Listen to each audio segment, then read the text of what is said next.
Natural lighting, ventilation എല്ലാം വീടിനകത്ത് ഒരുപാട് എൻഹാൻസ് ചെയ്യുന്നൊരു ഒരു സ്പേസാണ് ആക്ച്വലി കോർട്ട്യാർഡ് എന്ന് പറയുന്നത്. ഏതൊരു വീടിനകത്തും ഒരു കോർട്ട്യാർഡ് അല്ലെങ്കിൽ നടുമുറ്റം എന്ന് പറയുന്ന ഫീച്ചർ അല്ലെങ്കിൽ സ്പേസ് ഇത് വളരെ സോൾഫുൾ ആയിട്ടുള്ള അഡീഷനാണ് വീടിനകത്ത്.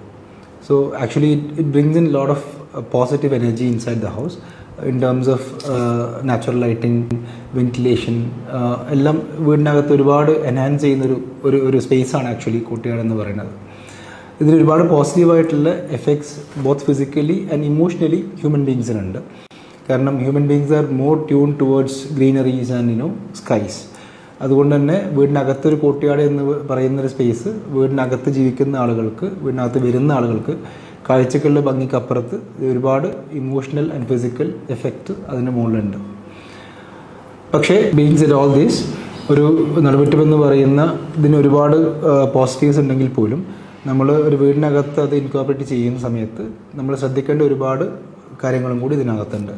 പ്രോപ്പർ ഡ്രെയിനേജ് കൊടുക്കുക എന്നുള്ളത് വളരെ ഇമ്പോർട്ടൻ്റ് ആണ്. കാരണം നമ്മളെ സമീപിക്കുന്ന പല ആളുകൾക്കും മുന്നേ അവരുടെ റിലേറ്റീവ്സിൻ്റെ വീട്ടിലോ ഫ്രണ്ട്സിൻ്റെ വീട്ടിലോ അവർ താമസിക്കുന്ന വീട്ടിലോ ഉള്ള കോർട്ട്യാർഡിലുള്ള ഇഷ്യൂസ് എപ്പോഴും നമ്മളോട് പറയാറുണ്ട്. So one is basically drainage, രണ്ട് അതുണ്ടാക്കുന്ന ഡാംനെസ്, ബാക്കി മെയിൻ്റനൻസും ബാക്കി ഇൻസെക്ട്സോ അല്ലെങ്കിൽ പെസ്റ്റോ അല്ലെങ്കിൽ ഫ്ലൈസൊക്കെ വരാനുള്ള സാധ്യതകൾ, സെക്യൂരിറ്റി ത്രെഡ്സ്. കാരണം കോർട്ട്യാർഡ് നടുമുറ്റം ഓപ്പൺ ആണെങ്കിൽ അതിലൂടെ സെക്യൂരിറ്റി ഇഷ്യൂസ് ഉണ്ടാകാൻ സാധ്യതയുണ്ട്.